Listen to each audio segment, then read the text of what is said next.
Hello दोस्तों, नमस्कार। SMKC channel में मैं आप सभी लोगों का दिल से बहुत बहुत स्वागत करता हूं।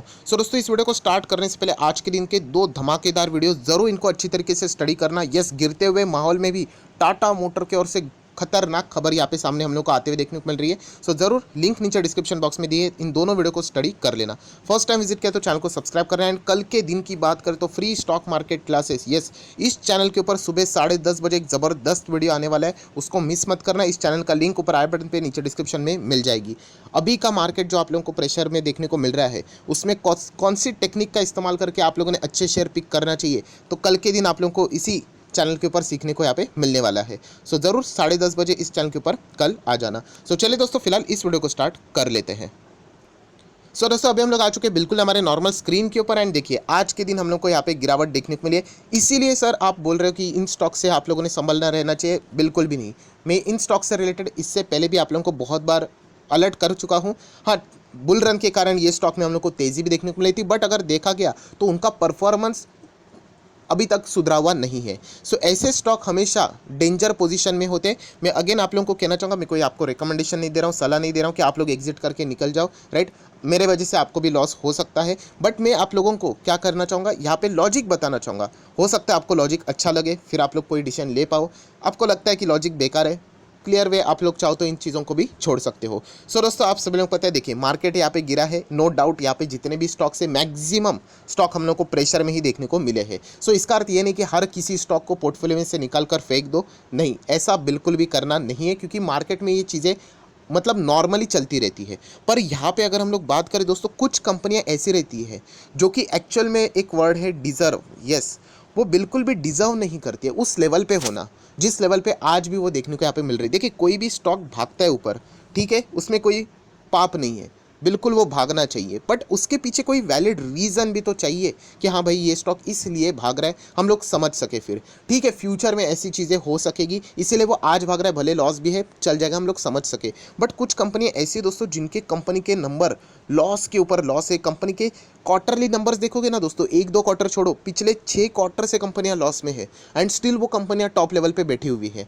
ऐसे कंपनी में दोस्तों मुझे ऐसा लगता है कि आप लोगों ने अलर्ट रहना चाहिए। एंड मुझे पर्सनली ऐसा लगता है कि इन स्टॉक्स को एक्यूमुलेट करना, मतलब बाय ऑन डिप्स करना, खरीदना, रिस्की पोजीशन, मतलब बहुत ही रिस्की बेट है। आप चाहो तो कर सकते हो, बट मुझे ऐसा लगता है कि इन स्टॉक्स में खरीदारी करना बहुत ही ज़्यादा रिस्की है, बहुत ही ज़्यादा पॉपुलर नाम है। And along with the reason मैं टाइम टू टाइम आप लोगों को बताऊंगा कि इन स्टॉक्स में निवेश करना क्यों डेंजरस साबित हो सकता है। सबसे मेन बात है, देखिए रीज़न क्या है मार्केट गिरा क्यों, तो आप लोगों को पता है, जो साउथ अफ्रीका में जो कोविड का नया वेरिएंट देखने को मिला है, मैं फर्स्ट वीडियो में एक्सप्लेन कर चुका हूँ। एंड आप लोगों को पता है ये कब की बात है, ये आज की बात है, ये फ्राइडे की बात है। सैटरडे संडे बाजार क्लोज होता है। मंडे की बात करें तो बाजार गिरेगा कि नहीं, ये डिपेंड करता है कि आज के दिन का जो रीज़न है वो कितना बड़ा बनकर आगे सामने आ रहा है। अगर वो रीज़न नॉर्मली देखने को मिला कि ठीक है, इसके पहले भी बहुत सारे वेरिएंट आए थे, ये इसी टाइप का है, तो बाजार को कोई फर्क नहीं पड़ेगा, बाजार थोड़ा बहुत कंसोलिडेट होकर वो कम बैक कर लेगा। बट येस, अगर ये समझ में आएगा कि नहीं कुछ इश्यूज़ है इसमें एंड ये थोड़ा रिस्ट्रिक्ट करना चाहिए, एंड इसीलिए यहाँ पे अगर बहुत सारे अगर कंट्रीज़ यहाँ पे अलग अलग फ्लाइट्स के ऊपर क्या कर सकते हैं, रिस्ट्रिक्शंस लगा सकते हैं, तो फिर हम कह सकते हैं मंडे के दिन भी हम लोग को पैनिक कंटिन्यू होते हुए देखने को भी मिल सकता है। यहाँ पे अगर मैं बात करूँ दोस्तों, तो जिस प्रकार का यहाँ पे रीज़न है उसके चलते यहाँ पे मैं कुछ स्टॉक्स बताने वाले हूँ जहाँ पे आप लोगों ने संभल कर रहना चाहिए। एंड जैसे मैंने कहा कि गिरावट में अगर आप इनको खरीदने के लिए जाते हो तो 10 बार विचार कर लेना चाहिए, या फिर ज़्यादा से ज़्यादा फाइनेंशियल एडवाइजर के साथ आप लोगों ने कंसल्ट यहाँ पे करना चाहिए। एंड फिर बाद में आपको जो सही डिसीजन लगता है आप लोग वहाँ पे ले सकते हो। दोस्तों, अभी हम लोग आ चुके हैं नॉर्मल स्क्रीन के ऊपर। अभी एक एक स्टॉक यहाँ पे हम लोग देखेंगे, एंड ये ऐसे वैसे स्टॉक नहीं दोस्तों, बहुत ही पॉपुलर स्टॉक्स है। तो ये देखिए, पहला मैंने यहाँ पे ओपन ही क्या किया है कि कंपनी के आप लोग देख सकते हैं, देखिए आना चाहूँगा यहाँ पे क्वार्टरली रिजल्ट, बहुत ही अच्छी तरीके से फोकस पे देख लेना इस वीडियो को। क्वार्टरली नंबर्स हम लोगों ने देखने, ठीक है, नीचे हम लोग आ जाते हैं। देखिए पहले कंपनी का प्रॉफिट देखिए कैसा था, अच्छा ही था, पॉजिटिव था, बट बाद में देख लेना क्या नज़र आ रहा है, 74 लॉस, 226 लॉस, 184 लॉस, 50 करोड़ का लॉस, 289 लॉस, 219, 153। समझ में आ रहा है, 1 2 3 4 5 6 7 7 क्वार्टर लगातार लॉस में। एंड कब से देखिए, मार्च 2020, मतलब कोविड ने पूरी तरीके से इस कंपनी की बैंड बजा दी थी। एंड सबसे बुरी बात कि आज भी अगर देखा गया तो इन कंपनी के बिजनेसेस के ऊपर बहुत ज़्यादा रिस्ट्रिक्शंस है, इनके बिजनेसेस प्रॉपरली रीस्टार्ट भी नहीं हो चुके, बट फिर भी ऐसी कंपनियां टॉप लेवल पे बैठी हुई है, क्योंकि बुल रन में तो कोई गारंटी नहीं कौन सा भी स्टॉक कभी भी भागता है। ये कंपनी खराब नहीं है, एक टाइम मेरे भी पोर्टफोलियो में हुआ करती थी, बट इसी रीज़न के कारण कि मुझे ऐसा लगा था कि फ्यूचर में अगर देखा गया तो इतना खास परफॉर्मेंस नहीं दिया था, इसलिए ये मैंने थोड़ा बहुत क्या किया था, इसको निकाल दिया था। तो कंपनी कौन सी है दोस्तों? पीवीआर। यस, क्या कंपनी खराब है? नहीं।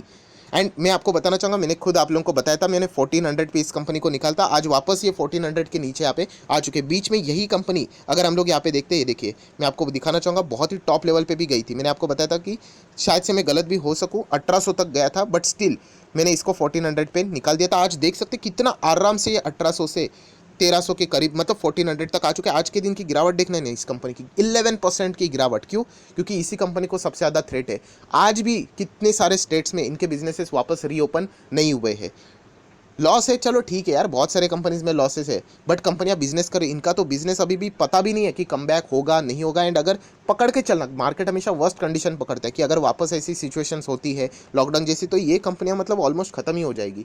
एंड सबसे वर्स्ट पार्ट पता है कि इनको कॉम्पिटिशन भी बाजार में अवेलेबल है, सब्स्टिट्यूट। अगर आप लोग मूवीज़ देखते हो तो ज़रूरी नहीं है कि आपने थिएटर पे ही देखना चाहिए। आप अभी तो ओटीपी प्लेटफॉर्म्स आ गए, आप लोगों ने वेब सीरीज़ देख ली होगी, कितने सारे स्कैम 1992 देख लिया होगा, राइट, ऐसे फैमिली मैन देख लिया होगा, कहाँ पे देख लिया? मोबाइल फ़ोन के ऊपर ही देख लिया ना। तो इनको कंपटीशन सब्स्टिट्यूट भी अवेलेबल है। सो इनका बिजनेस बहुत मुझे पहले भी खतरे में लगा था। आपको पता है 2020 के वक्त भी मैंने आप लोगों को कहा था कि ये कंपनी मैं अपने पोर्टफोलियो में से निकाल रहा हूँ, खराब नहीं है, बहुत सुंदर कंपनियाँ थी, बट अभी क्या करें, सिचुएशन ऐसी हो गई कि निकालना पड़ा। ये तो एक हो गई। अभी दूसरी कंपनी देखिए, इसके भी क्वार्टरली नंबर्स देख लेना, कब से मैं यहाँ पे आप लोगों को बता रहा हूँ। ये देखिए मार्च से हम लोग देखेंगे यहाँ पे, ठीक है। तो यहाँ पे मैं नीचे आना चाहूँगा, देखिए क्या है यहाँ पे, 82, -74, -68। मार्च से पहले जाएंगे तो ये देखिए प्रॉफिट था यहाँ पे, बट कोविड ने पूरा खेल बिगाड़ दिया। ये देखिए सब कुछ लॉस में, 7 क्वार्टर हो गए दोस्तों, आज भी ये कंपनियाँ लॉस में है। एंड नज़र भी नहीं आ रहा है कि इनका बिजनेस स्टार्ट होगा, रिस्टार्ट होगा कि नहीं। हाँ, बिजनेस स्टार्ट तो हो चुके हैं, बट 100 कैपेसिटी के जो थिएटर है वहाँ पे हार्डली कोई 5 आ रहा है, कोई 10 आ रहा है, कोई 15 आ रहा है। सो बहुत ही टफ सिचुएशन से ये बिजनेसेस जा रहे हैं। ये कौन सी कंपनी? आइनॉक्स लेजर। सो ये भी कितनी गिरावट दिखा रही है, ये देखिए 8.25% की गिरावट।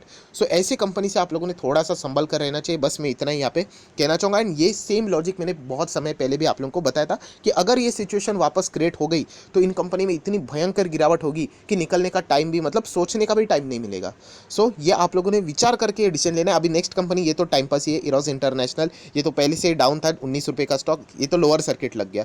बट ये देखा गया तो कोविड रहे ना रहे, वैसे भी कोई फर्क नहीं पड़ता था, पहले भी ये कंपनी 88% डाउन ही थी। बट बताने का मकसद क्या है यहाँ पे, ये जो मल्टीप्लेक्स वाला बिजनेस है दोस्तों, बहुत ही ज़्यादा, मतलब इस न्यूज़ के चलते खतरे में। ये ट्रेडिंग वाले स्टॉक है, ऐसा मुझे अभी लगता है। यहाँ पे इन्वेस्टमेंट करना खतरे से खाली नहीं है, क्योंकि कभी भी एक खबर यहाँ पे आ गई कि, और एक कभी चलो मान लेते कि यहाँ पे सब कुछ रिकवर हो गया, वापस कभी ना कभी खबर आ जाएगी, राइट। इतना तो अभी हम लोगों को उसी चीज़ से साथ डील करना पड़ने वाला है आने वाले कई सालों तक।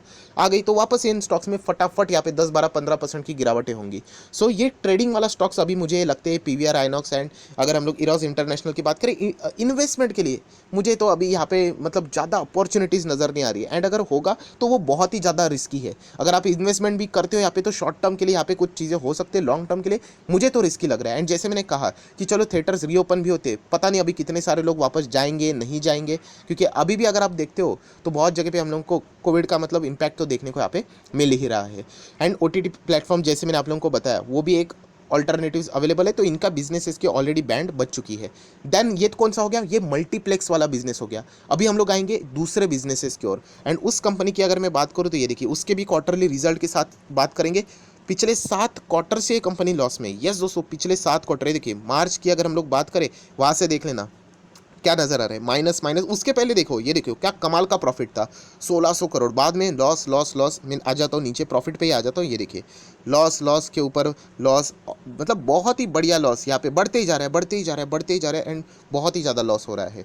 सो ये कंपनी कौन सी है, कौन सा बिजनेस है, तो एविएशन सेक्टर, इंडिगो। सो इंडिगो भी कोई ख़राब कंपनी नहीं, इसको भी मैंने आप लोगों को बता चुका हूँ। मैं 1400 पे मैं एग्जिट हुआ था, आज भी देखा गया तो टेक्निकली वैसे तो मैं गलत ही हूँ, क्योंकि 400 रुपया पर शेयर का मुझे 475 का लॉस ही हो रहा है, बट चल जाएगा। जैसे मैंने कहा था आप लोगों को कि स्टॉक गिरने के बाद वो हिम्मत होनी चाहिए एक्यूमुलेट करने से रिलेटेड, वो मुझे अभी भी नज़र नहीं आती। हाँ, इस कंपनी को एक फ़ायदा मिलता है मोनोपोली का। एविएशन सेक्टर में अभी तक उतनी कोई बड़ी कंपनी नज़र नहीं आ रही जितना कि इंडिगो लिस्टेड कंपनी की मैं बात कर रहा हूँ। सो वो इंडिगो को एक एडवांटेज यहाँ पे मिलता है। बट अगर ओवरऑल परफॉर्मेंस वाइज देखा गया तो मुझे इन्वेस्टमेंट अपॉर्चुनिटीज़ इसमें भी बहुत ही ज़्यादा रिस्की लगता है, राइट। डर लगता है कि यहाँ पे नीचे आने के बाद क्या मैं एक्यूमुलेट करूँ। बाकी कंपनीज में गिरावट हुई है, आज मैंने बहुत अच्छा खासा कुछ स्टॉक्स में बाइंग की है, मुझे कोई डर नहीं। मंडे के दिन भी अगर वो स्टॉक्स गिरते तो वहाँ पे मैं और भी अपनी बाइंग बढ़ा दूंगा। बट इन कंपनीज में बाइंग करना थोड़ा मुझे रिस्की लगता है, क्योंकि सबसे पहले रेस्ट्रिक्शंस इन्हीं के ऊपर आते हैं कि फ्लाइट्स यहाँ से वहाँ बंद। आप लोगों ने सुना होगा कि यूके ने तो साउथ अफ्रीका से आने वाले 6 कंट्रीज़ की जो फ्लाइट से सीधा बैन ही कर दी। सो इनके बिजनेसेस के ऊपर कभी भी रेस्ट्रिक्शंस आ सकते हैं, जो कि एक बहुत ही ख़राब लग रहा है यहाँ पे। एंड देखिए इनके क्वार्टरली रिजल्ट भी ख़राब है, तो ये मेरा मेन मुद्दा है। क्वार्टरली रिजल्ट भी ख़राब है एंड फिर भी स्टॉक एक साल में कितना है, अभी आज तो डाउन हुआ, वरना देखा गया तो ये बहुत ही टॉप लेवल पे था। तो ऐसा मैं गैम्बलिंग करना पसंद नहीं करता हूँ। मेरा खुद का कुछ प्रोटोकॉल से रूल्स है, मैं उसको फॉलो करना पसंद करता हूँ। चाहे फिर वो स्टॉक 5,000 पे भी गया, मैं अपना नुकसान मतलब नोशनल लॉस पकड़ कर चलूँगा कि मैं कैश होल्ड करता तो मुझे फ़ायदा होता। बट टेक्निकली अगर देखा गया जो लॉजिक के साथ, तो ऐसे कंपनी में रहना बहुत ही ज़्यादा रिस्की है, ऐसा मुझे लगता है। नेक्स्ट एविएशन की मैं बात करूँ तो देखिए स्पाइस जेट, ये भी कंपनी वैसे भी ये तो इसको तो कोई फर्क नहीं पड़ता है कोविड का, ये तो कोविड से पहले भी नीचे ही जा रहा था, तो ये भी 7.5% डाउन है। ये देखिए मैक्सिमम चार्ट पैटर्न देखना इसका, वैसे भी ये डाउन ही रहता है, थोड़ा बहुत इसने कम बैक किया था वापस डाउन। तो ये वाला भी स्टॉक अगर देखा गया तो इन्वेस्टमेंट की अपॉर्चुनिटीज़ नहीं है। ये चैनल आपको पता है मैं इन्वेस्टमेंट की ज़्यादा बात करता हूँ, तो यहाँ पे वो चीज़ें मुझे तो नज़र नहीं आती। आज गिरा है इसलिए नहीं बोल रहा हूँ, कल इसके पहले भी आप मेरे पुराने वीडियोस यहाँ पे देख लेना, आपको ये सारी चीज़ें यहाँ पे मिल जाएगी। नेक्स्ट अगर हम लोग यहाँ पे बात करें दोस्तों, तो यहाँ पे एक और बिजनेस है जो कि स्ट्रगल में चल रहा है। हम लोग क्वार्टर के रिजल्ट देख के ही जाएंगे, क्योंकि मैंने आपको बताया कि क्वार्टरली रिजल्ट ही सबसे मेन चीज़ है। ये देखिए 2020 से ही हम लोग शुरुआत करेंगे। देखिए माइनस में देखने को मिल रहा है, थोड़ा मैं नीचे जाता हूँ, सब कुछ माइनस माइनस माइनस माइनस 4 5 6 7, मतलब देख रहे हो 5 6 7 क्वार्टर पूरे माइनस में ही यहाँ पे चल रहे हैं। सो ये कौन सी कंपनी है एंड ये कौन सा सेक्टर है, मैं सिर्फ कंपनी की बात नहीं कर रहा हूँ, पूरे सेक्टर की। पहला वाला कौन सा था, तो मल्टीप्लेक्सेस, मतलब पिक्चर दिखाने वाले थिएटर वाली कंपनियां। सेकंड वाला कौन सा दिखाया था मैंने, एविएशन सेक्टर, ठीक है। एंड ये थर्ड कौन सा सेक्टर है, तो दोस्तों hotel industry. Yes, hotel industry की अगर मैं बात करूँ तो पहले ही पीटे हुए थे एंड आज देख लेना, ये एग्जांपल दिखा रहा हूँ, सिर्फ ये एक स्टॉक, ये पूरा मैं ये नहीं कह रहा हूँ कि सिर्फ इसी स्टॉक में प्रॉब्लम है, पूरे सेक्टर में ही प्रॉब्लम है होटल इंडस्ट्री। बट देख लेना क्यों 11.25% ये टूटा, क्योंकि इनके ऊपर ही सबसे ज़्यादा बैंड बजेगी, डर सबसे ज़्यादा इन्हीं में पैदा होगा। कल अगर कोविड की न्यूज़ आती है ना, तो सबसे ज़्यादा ये hotel industry, multiplexes, aviation sector and 6 7 7 quarter loss में जा रहे हैं। मतलब आप अंदाज़ा लगा सकते हो, जब बाकी के बिजनेसेस नॉर्मल होते हुए देखने को यहाँ पे मिल रहे हैं एंड फिर भी ये कंपनियां लॉस कर रही, तो अंदाज़ा लगाना कि अगर वापस वर्स्ट सिचुएशन क्रिएट होती है, पकड़ के चलो, तो इनके तो मतलब पूरे तोते ही उड़ जाएंगे, आप ऐसा भी बोल सकते हो। सो इसीलिए इनमें सबसे ज़्यादा हम लोग को डर देखने को यहाँ पे मिलता है। सो होटल की बात करें, मल्टीप्लेक्सेस की, एविएशन सेक्टर, इनमें अगर आप इंटरेस्टेड हो तो सोच समझ कर निवेश करना। बस इतना ही मेरा बताने का मेन मुद्दा यहाँ पे था। अभी एक मुझे पता है कि एक सवाल ज़रूर यहाँ पे सामने आता है, बहुत बार आता है, सर तो फिर व्हाट अबाउट IRCTC, ये भी तो कोविड के चलते इंपैक्ट होता है, तो इसके बारे में क्या। तो दोस्तों इसको एक बड़ा एडवांटेज है, कौन सा, मोनोपोली है, चलो ठीक है, बट मेजर बात क्या है यहाँ पे, इनके क्वार्टरली नंबर्स देखना कि IRCTC को भी कोविड का फटका लगा था, बिल्कुल लगा था। ये देखिए कंपनी लॉस में थी, बट उसके बाद देख लेना कंपनी 33 करोड़ 70 100 83 भी क्यों, सेकेंड वेव, एंड इस वक्त 159 है। मतलब ये कंपनी का बिजनेस में हम लोगों को क्वार्टरली नंबर सुधरते देखने को मिले थे। बाकी आप लोगों ने जो बिजनेसेस देखे थे वहाँ पे क्वार्टरली नंबर में कोई इंप्रूवमेंट ही नहीं है, क्योंकि उनके बिजनेस अच्छे चल ही नहीं रहे। IRCTC की बात करें तो यस, उनका बिजनेस स्लो चल रहा है, बट इंप्रूवमेंट तो है एटलीस्ट। तो ऐसे बिजनेस में आप लोगों को क्या करना चाहिए, डरने की जरूरत यहाँ पे नहीं है। एंड वैसे भी देखा गया तो IRCTC को एक एडवांटेज क्या मिलता है, मोनोपोली का। कल जाके अगर फॉर एग्जाम्पल ऐसे ही बोल रहा हूँ, लॉकडाउन लग गया तो रेलवे के पटरी के ऊपर और कोई दूसरा बिजनेस होने वाला है नहीं, वहाँ पे वापस आएगी तो ट्रेन ही आएगी एंड IRCTC की ही ट्रेन आएगी। बट यहाँ पे मल्टीप्लेक्सेस में अगर मूवीज़ नहीं आए तो लोग मूवीज़ देखने कहाँ पे, उनके पास ऑल्टरनेटिव ऑप्शन अवेलेबल है।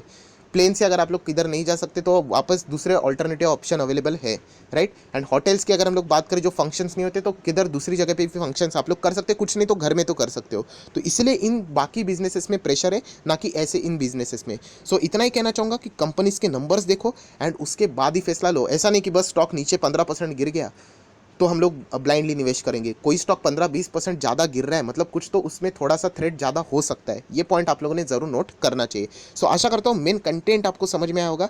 सो अगेन कहना चाहूँगा, ये मेरे कोई रिकमेंडेशन नहीं थे, ये सिलेक्टेड जो स्टॉक्स थे वो आपको सिर्फ लॉजिक समझाने के लिए थे।